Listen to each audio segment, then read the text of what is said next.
around the turn of the century in 2001 during the dot-com meltdown. This was a very difficult time. The internet had just come up in the mid-90s, and we were quick as an organization to build a strong business around e-commerce, which was growing very rapidly. But when that bust in 2001, we were caught on the wrong foot, and the organization needed to take some very painful decisions around right sizing. And one of the things that we did at that time was to be absolutely transparent with the organization on the problems that we were experiencing. And rather than taking the route of laying off people, we were able to convince the workforce that it would be better for us to take voluntary cuts in our compensation. And this was led by the leadership, which took the maximum cuts, followed by the supervisors, and of course the least cuts were taken by the frontline developers. And the next challenge came during the financial meltdown, which happened in 2008 as a result of the subprime crisis. But we learned from our earlier mistakes, and this time we did not resort to any cost cutting to deal with that challenge.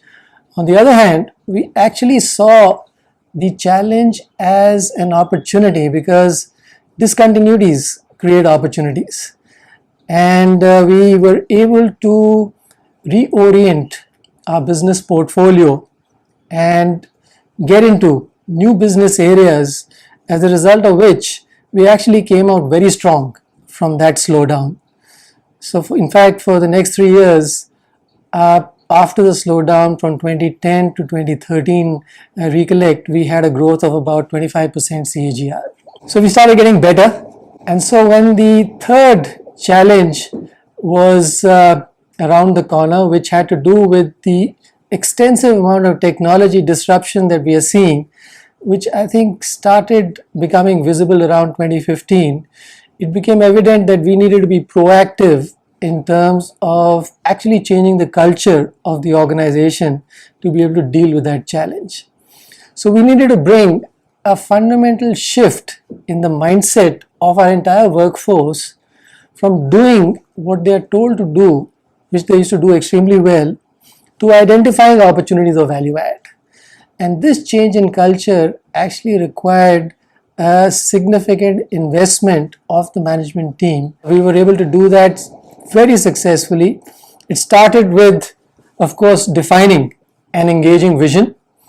So earlier, the value proposition used to be essentially around cost arbitrage.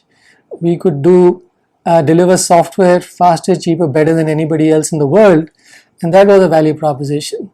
But when we needed to change the mindset to identifying opportunities of value add, that whole value proposition had to be changed to delivering business value. And so we created a service vision, which was very simply new ideas, more value.